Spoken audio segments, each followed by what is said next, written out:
Charcoal is made from a weeping willow tree. You're going to cut your branches down, and I use the thinner ones. Chop it up, put it in an Altoids tin.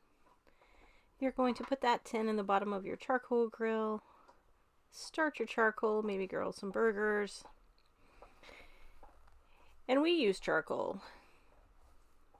So we're going to let that flame die down, getting your grill ready. Do not burn yourself. This is a project for an adult to help you with to do the fire portion of this. Going to get that charcoal ready to go into the grill.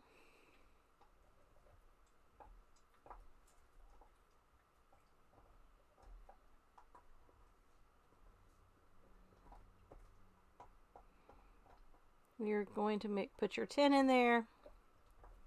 This is a tin I've used before, so it's kind of nasty. And you're just going to let it cook.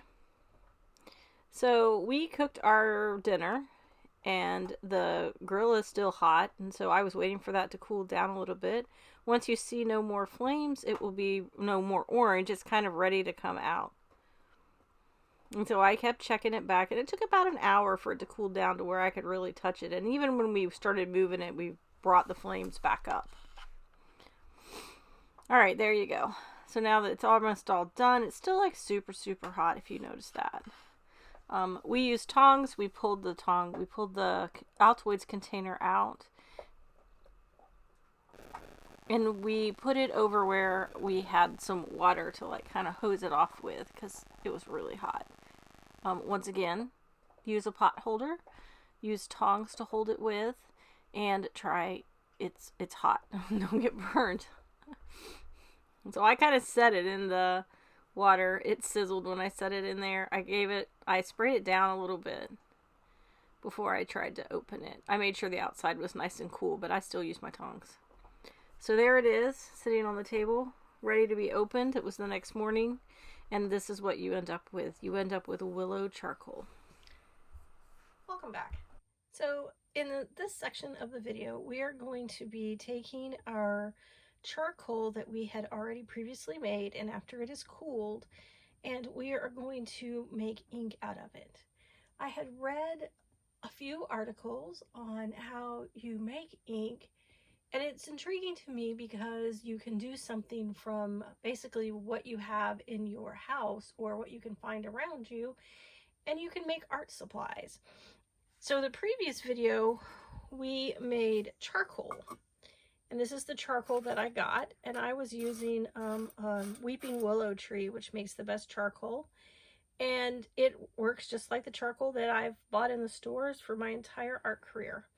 So what we are going to need for today, for this portion, is we're going to need cool tin full of your willow charcoal, and this was full of branches if you remember, and so that's how far down it goes. You are going to need a measuring cup, a smallish one, 1/4 cup. You're going to need a glass jar with a lid, gum Arabic, which I just put in this dropper because it is easier for me to measure that way. We are not going to make very much ink. I didn't think I needed like 1.5 cups of ink, so I have 7 ounces of water in this cup. I have a stainless steel mortar and pestle.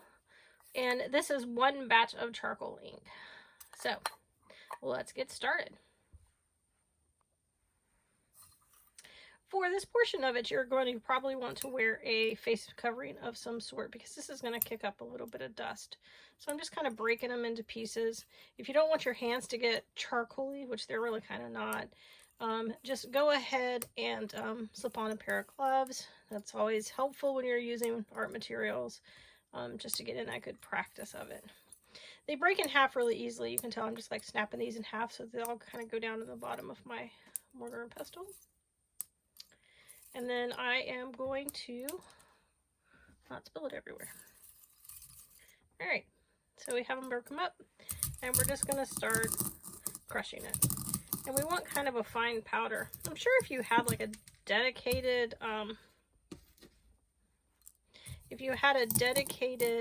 sort of coffee grinder, you could also do this process in your coffee grinder. Like, don't do it in your grinder that you're going to use, and you're you're going to want kind of a fine powder.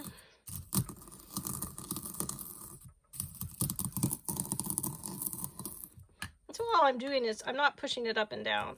I'm really just kind of rolling it around until I can feel it hits the bottom of the container.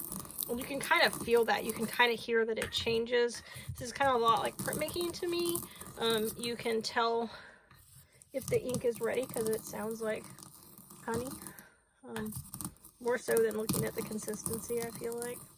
And so you're looking for the sound. And so when I know I've hit bottom, I'm just going to do this and be silent. When I know that when I've hit the bottom of the container, I don't hear the cracking anymore. So just go ahead and give that a listen.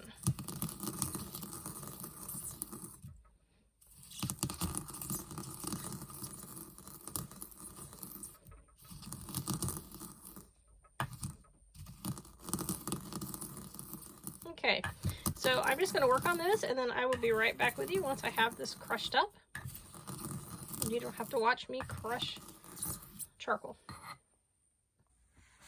So that took me about 10 minutes to get it to a fine powder. I actually measured it out in my little measuring cup, and I had to use both of my both batches of my charcoal, and that gave me about 1/8 of a cup of powdered charcoal. So I redid my measurements, and that's about 3.5 ounces of water. So the book that inspired this recipe was a book called Make Ink, and I will link it in the description. And I found the book off of a Martha Stewart website, and she kind of just gives you sort of like general, you need this much of your material and this much water and this much gum arabic. So that's kind of what I've been playing around with, it's just that. And so that's how I got my measurements. And so you're not going to dump all of your ink in or all of your water into your powder all at one time. I would suggest doing it with just like a little bit of water at a time, and you're going to make like a paste until you get something that's ink-like. Okay, so let's just get started. I also recommend doing this on something that you don't mind getting dirty. That's why it's on my sort of drawing mat.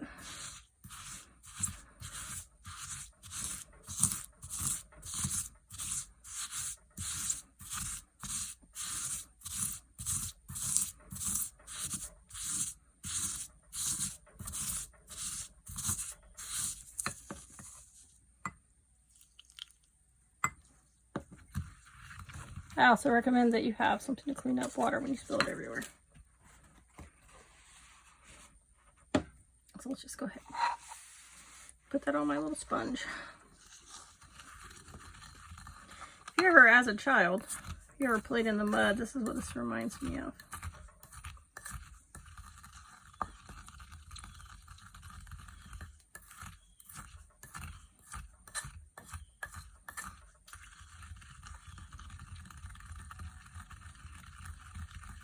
You're just going to keep working the water in.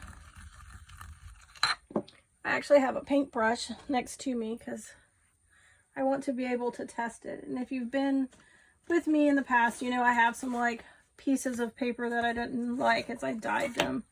And so I just want to see what it'll do each time with the water that you get. So you can see with just a little bit of the water, you still are seeing the granules. So you're going to want that to be a little bit finer. So I'm just going to work on it for a few minutes and I'll come right back to you. Alright, so you can see that I've transferred it to a mason jar, and I probably stirred it with the pestle for probably about 5 minutes, and then I put it in a mason jar, and I've probably been shaking it for another 5 minutes.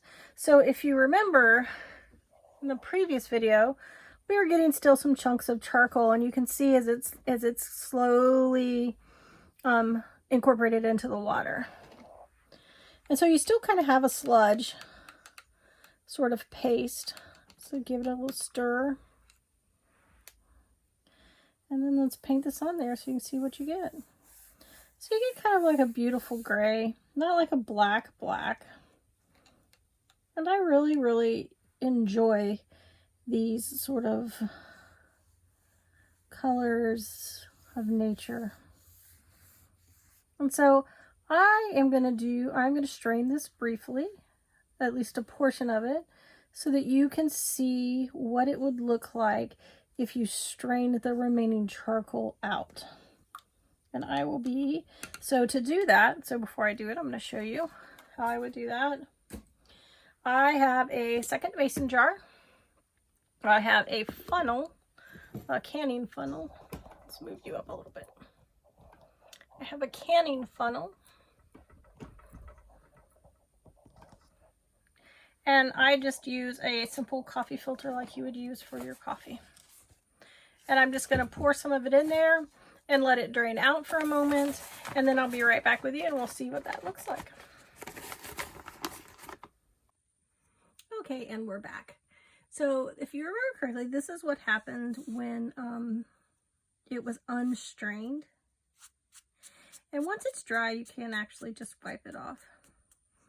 Make sure it's dry. And you have this sort of nice powder. Don't wipe it unless if you mind having some smears on it, don't wipe it because you're going to get some charcoal smear. So once again, just like with the avocado ink, I really love these quiet marks that this makes, these dark colors. It's not as black as India ink could be, but I like it nonetheless.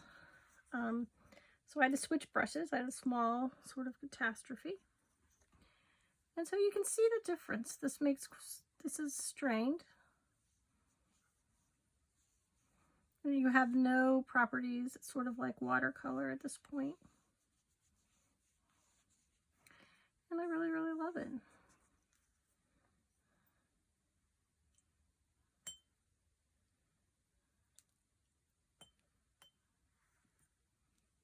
If I was straining it, I would not add as much water when I strained it. So you got a more concentrated color, but I really love this sort of gray color, this sort of mid-tone that you get. Maybe you can go back and add to it, and it just functions just like watercolors. So let's move on to our project. All right, so now we're back. I have a 140-pound watercolor paper. If you want, you can tape this down. I usually don't tape mine down, and here's the reason. I don't have multiple boards so that I can tape something down to it and leave it. And I also tend to work like wherever I'm at. And if I have to tape something down, then I can't sort of take it with me. And so that's kind of why I don't tape my work down. I know that I can like wet the back of my paper and I can flatten it under some books, and I'm usually okay with that. I tend to be sort of I'm okay with that kind of person when it comes to like just sampling work out. If I don't like the way it looks for a finished product, then I certainly would tape it down. But this is just plain. We're just playing today. So what I have here is I have some that I strained out, and then I actually had kept what was in there. And so there's a little bit of where it's still sort of draining, so a sludge, so to speak. And I kind of left that so we could play with that. So here's what we're going to do. Oh, and I have some table salt. That's what we have. And then, of course, I'll have like just my regular markers that I always have, my white Pigma. And so what I want to do is just start adding, and it dried really fast, so we're just going to see. We know that the salt will absorb it in places. Gotta work fast. So some of these are not going to have salt on them, and I am, like I said, I'm okay with that. I'm also okay with picking the salt up, because you never know what you're going to get until you experiment with it.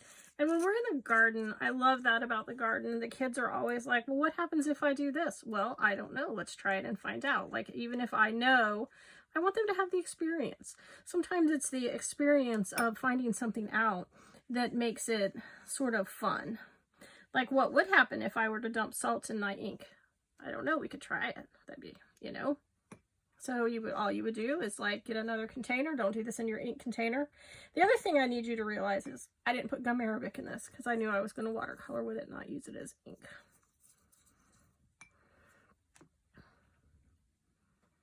So if you've got like your original source materials, you can do this. art is kind of messy, right?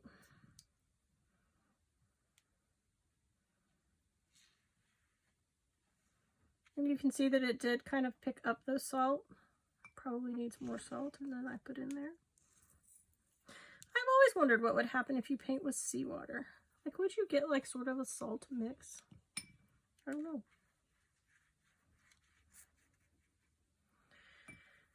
So it starts out, and when you layer it, it's going to get darker. You want the bottom layer to fully dry before you start with this. And if you don't feel like it doesn't have enough salt in it, go ahead and drop some more salt, especially in sort of those darker areas. And when you're doing projects like this, you're going to have to come back to it, right? Where I'm at is humid today. And so you can also be very, like, say I only want the salt on one side. You can be very picky about that to a certain extent. Sometimes it won't work. So when you're doing things like this, you have to be ready to walk away. You're not going to finish this project in one sitting.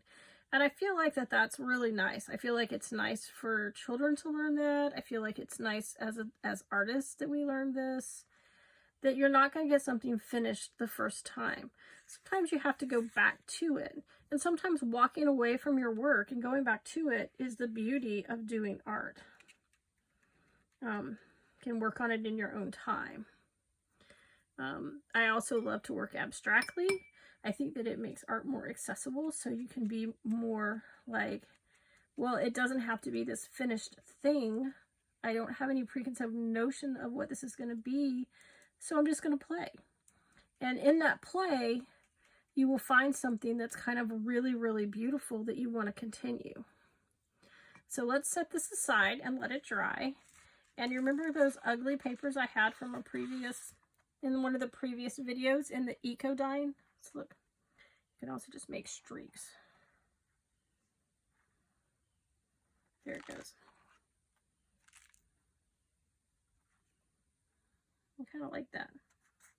So you remember the kind of, if you watched the eco printing video, you know that I have some, or I'm going to show you two things from previous projects, and we're just going to add to them.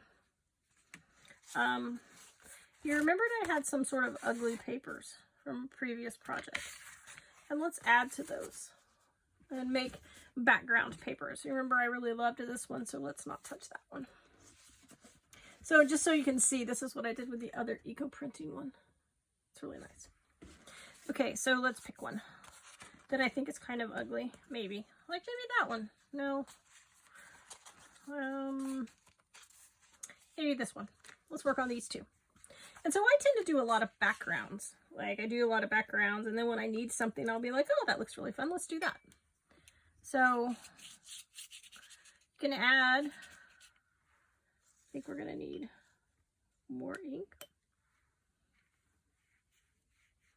So see this color, it's got the turmeric on it. If you go ahead and watch the eco printing on our channel, I did this with, it's got turmeric in it. So we're just going to leave that one, and we're going to set that one aside to dry. And then we're going to try this one. We're going to see what we can do. We're going to add some dark spaces to it.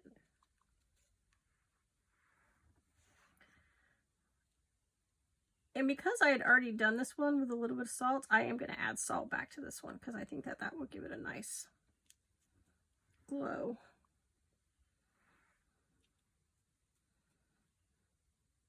And I'm trying to mimic what I already have down, right? I already have these sort of really nice areas that I had done with Himalayan salt, which is a much bigger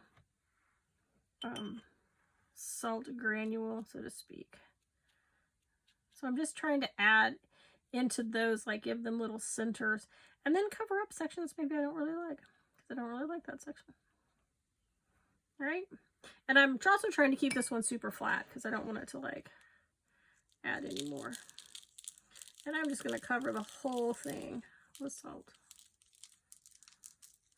And I always say this, it's a good thing salt's cheap. And this is not regular table salt. I actually use coarse salt at my household, so I always have coarse salt.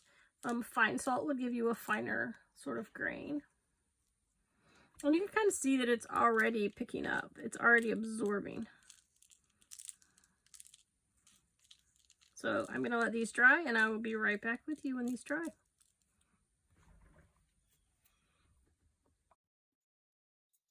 Here is that first piece that we were sourcing colors on.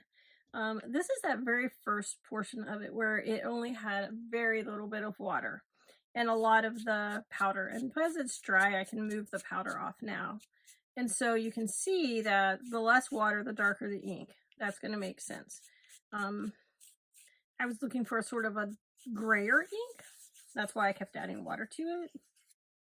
But this is still usable, right? I don't have that much.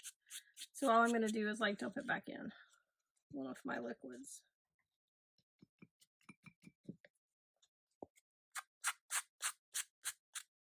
And like I said, wear gloves.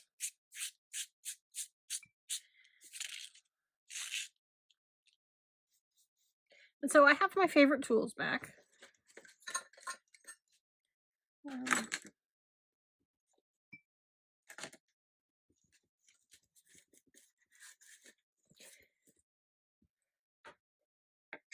I think we're just going to go black and white. And a lot of people will ask me, do you already have a plan in place? Not really. I mean, I don't have a plan in place, especially for these small projects like this. Like, it could be that I really love one of them and I decide that, oh, I really want this one to be a much bigger one. But no, I don't have a plan in place. But I do tend to work the same sorts of ways. I lay down a small sort of intricate base layer and I work light to dark. So I would work, I was making sure I had the black one. I would work with my white and then maybe the blue and then maybe the black. And I also have some white ink. It doesn't work very well on the dip pen, but we're just going to play with it and see.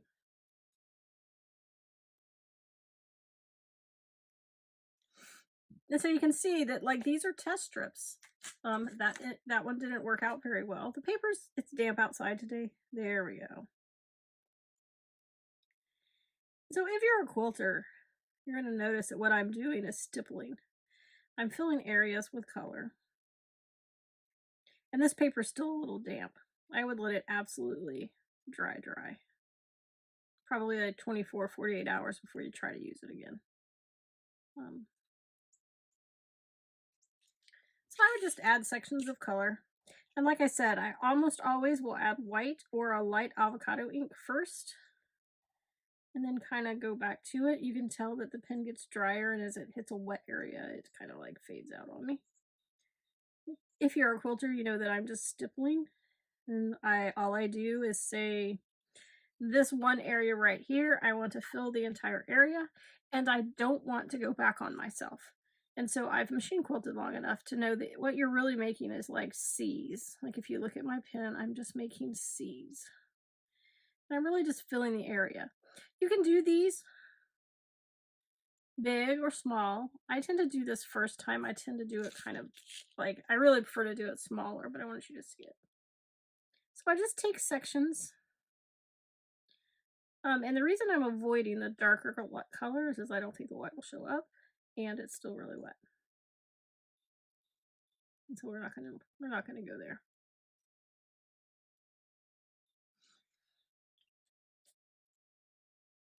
And I'm kind of watching all of my other ones to see if they dry as we talk. Oh, I said I was doing blue first. So this is a nib. I can't tell if you can see it. It's just a Parker. It came with blue ink. So if you want, I got a refillable one. So note to self, if you want one you can fill with your own ink, you need a fillable one. If you don't care what color comes in it, you're going to get a refillable one. And then you can choose your color. I'd always shied away from these because I'm left-handed, but I really like them anyways. I think that they... So I feel like it has too many scribbles on it. And I knew that I was going to use the white. And the way that I'm going to use the white is I'm just going to drip it on there. And we're going to create some sections. And like I said, it helps if you don't have a plan, honestly. So many things in life you plan. This helps if you don't have a plan. You can use the dip pen. And part of it is just really watch how it reacts. Like, look how it's reacting to that. It's really kind of beautiful. And it's going to pick up that.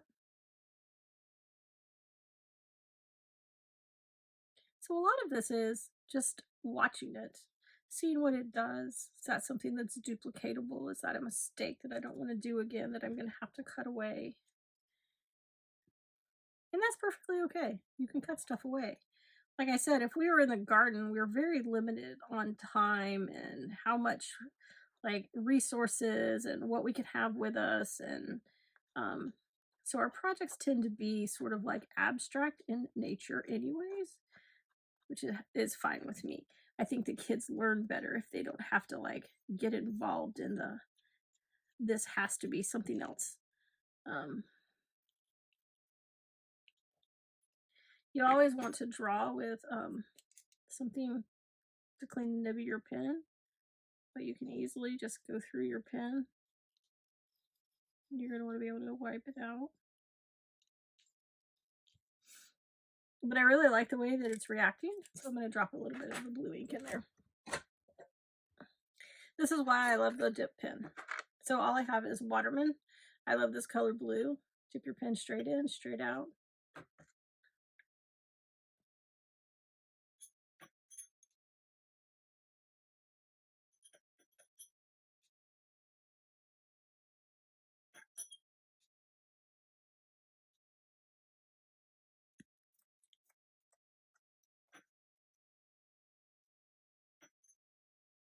So I encourage you to play. I encourage you to play all the time with this. See what happens. You know, it's paper. My theory is paper has two sides. If you don't like it, you can always use the other side. If you really don't like it, you can always cut out the section you don't like. And then if you really don't like it, you just throw it away. I mean, nothing's lost. And if you don't take the time to really work on this and play and see what could happen with something, you'll never know. And I think that is part of it, is the knowing. And so if you've been following along on our videos, I have been using a very limited palette of things I've either made or just a couple of ink pens.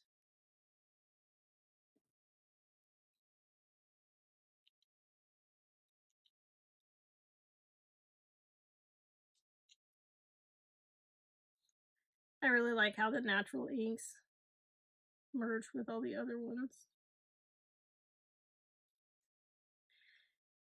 As in previous videos we've talked about this, I will go back in and just keep adding to these until I get to the point where I think, oh, that's really nice, or oh, I've messed this up.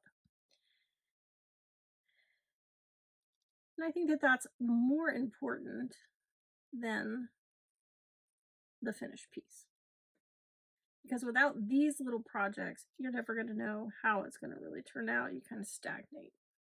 So we're going to set this one aside, let it dry, and I'll be back with you with one of the ones that has salt on it so you can see what happens. Okay, so this has sat overnight and it's really humid where I'm at, so usually it takes it a little longer to draw than normal. I'm trying to get it in the frame there. And you can see where that it has picked up the ink right there.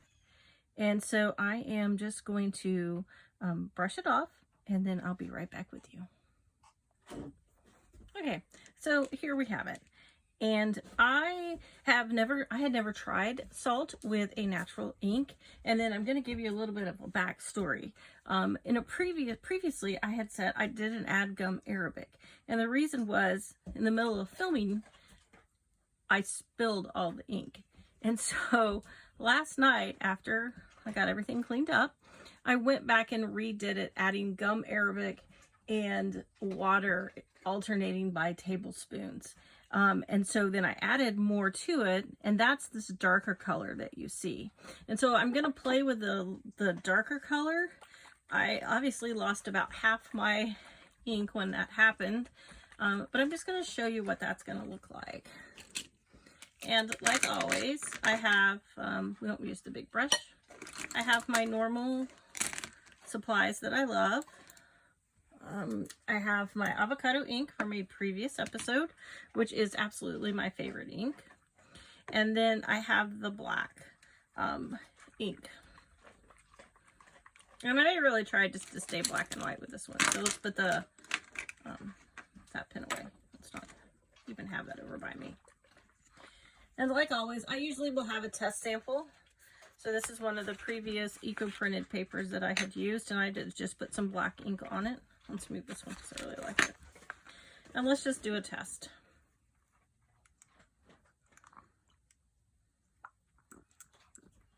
This was the only bottle I had. I'm not a fan of using the dropper bottle. And this black ink goes everywhere.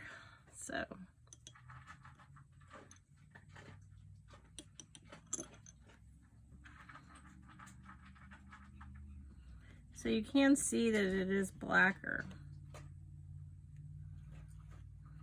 Doesn't quite move as nicely as the avocado ink. Doesn't stay. It's a little looser. I would add a little gum eric to it. It's a little looser.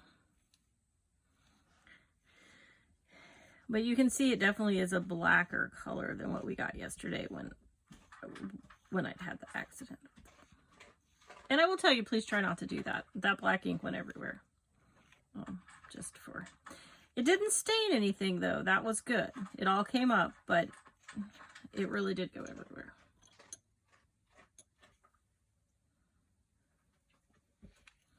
So see, it comes off of this much faster. So you need to be aware of that. You kind of have to help it down the road. So it's not something you're going to be super precise at until you get the recipe just right.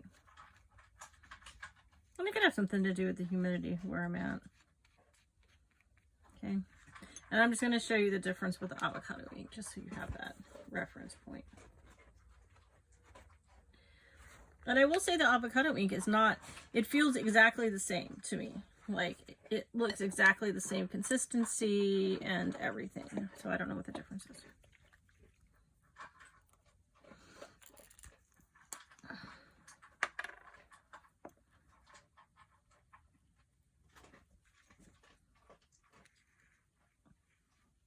So I'm not sure if you can see this, but the avocado ink makes a much,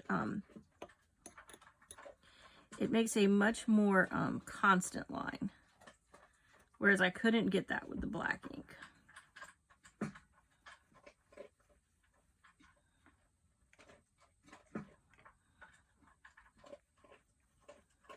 So there's the difference, and now I'm going to work on the big piece. Oh, I'm going to show you the other piece, and then we'll work on the big piece. Try not to get black ink everywhere. There we go. Just going to set that one aside. I need a drying table. That's what I need. So here is the other one, and I'm going to lift it up because it's going to be easier for you to see this. I said in the previous video that I was surprised. Like, I had never tried it with a natural ink. And so I don't know if it's the property of the gum arabic in the ink. I don't know if it was humid when I did this. But this actually changed the texture of the paper right there. It's actually raised, which is really, really beautiful. So I'm going to try this again. And you can always find it over on my art Instagram, which is L Edwards Art. I'm going to try this again and see if I get this again. If it is a property of like the gum arabic or what it is. I really like it, but you can see it pulls the color into certain areas. But the paper is definitely textured. This is way smoother than this. So when you're drawing on it, you're not going to be able to draw really well on those raised sections. And I probably wouldn't. I probably would leave them just like that. Just so you can see, like I can feel it in my pen cracking. So I probably wouldn't even draw in those sections. I would probably leave them be. I would draw around them, I would highlight them, but I definitely probably wouldn't draw in them. especially with my favorite Jelly Roll pens.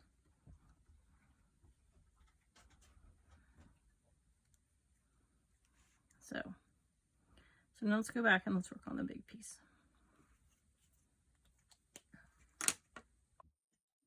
Okay, so I have my big piece back again in front of me, and I'm just going to work on a small section of it just so that you can see like what I would do and how I would approach this. Just like on the little blue piece I said, I wouldn't draw in these little areas. I really kind of like them. I think they're kind of nice. And I'm just going to show you. So this had salt everywhere, and you can see like the variations in this. And I really love the way that gives you the opportunity to try something new and see, like, what do I want to draw attention to? What do I want to do? Where do I want to go? Why isn't my pen writing? There it goes. I apologize. I have a puppy and she's really, really loud today. I hope I can edit that out. So you always have to have a scratch piece of paper. Your pen won't really write. And I kind of just feel like it's just not, the ink is not, the gray is too gray. It's too light for you to really be able to see it.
So just a note about stippling. Stippling takes a really long time.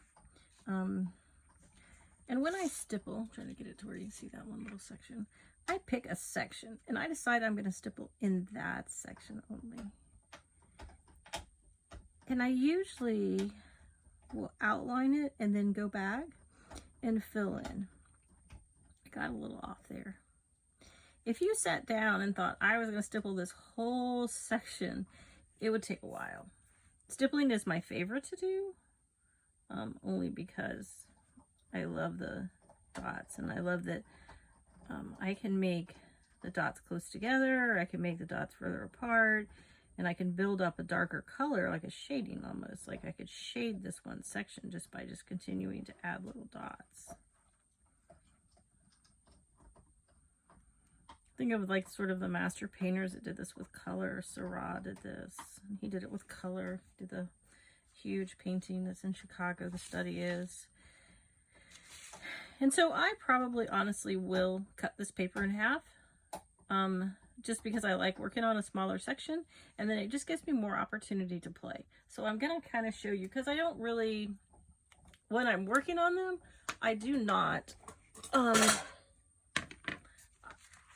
I don't use a paper cutter when I'm working on these. You could tear it. If I'm going to use it, I would go back and trim it up.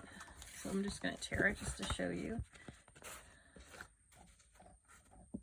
You could lay a ruler on it, a metal ruler, and get a really nice tear. I'm going to cut it a lot. I'm going to cut it. You could lay a metal ruler on it and decal it and get a nice edge. But because I do consider these to be studies, or if I do use them, I would use them in a larger sculpture, the edges probably would never stay the same. And so I like these, now I like them. I like these separate like this. This one seems more blobby. This one seems more, I like that. I like that better. And so the reason that you cut bigger background, you paint bigger backgrounds, is because maybe you don't know what you want just quite yet. And maybe you know that like certain sections, and so be willing to cut your artwork. Be willing to cut it down. So now we have 2 sections to work on. And the reason I wanted to do this is because I wanted to play on this one. And I really liked where that one was going, but I wanted to see something on this one.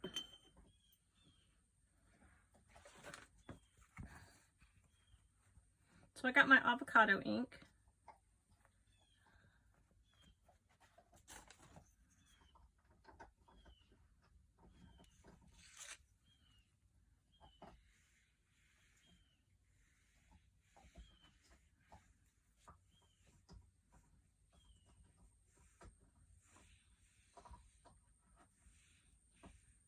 I told you guys in other videos how much I love this color.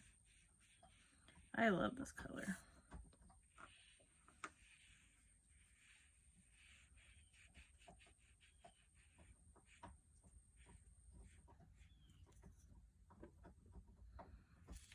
So if you watch the coffee and tea video, you know that this is probably one of my favorite brushes because it just puts a lot of paint down at one time. And it kind of it forces me to not be fiddly with what I'm doing. I think that when we're experimenting and when we're playing, we tend to be fiddly. And I think we give kids brushes like we give them detail brushes, and pay attention if you're working with kids how their brush fits in their hand. You don't want it to be too big. You don't want the grip to be too small. You kind of just want it to fit in their hand, kind of like a pencil. So if you looked at the brush, kind of the way you did the pencil, whatever size pencil you would give them, that's kind of what size brush you're going to give a kid. If they have a smaller hand, you might want to have to get a smaller brush. This part of it might need to be a little smaller. If it's too long, then they also could feel a little awkward. You want it to feel like the pencil. Something they already know, something that's not awkward. And if it's too long, yeah, I'll just get a saw and cut it off and sand the end of it down. Then it'll fit their little hands.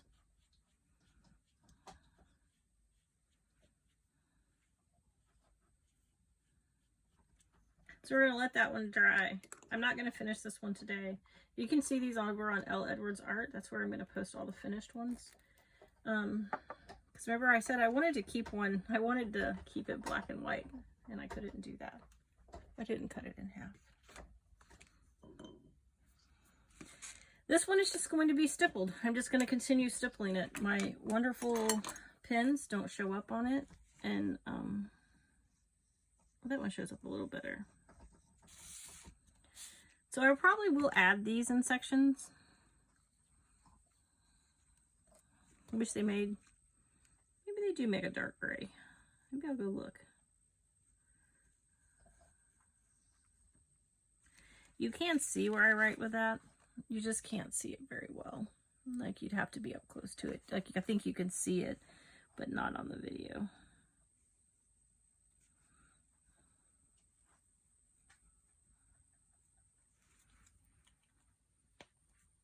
So stay tuned. Watch the my art page to see the finished video, and I will catch you on the next video. Have a great day.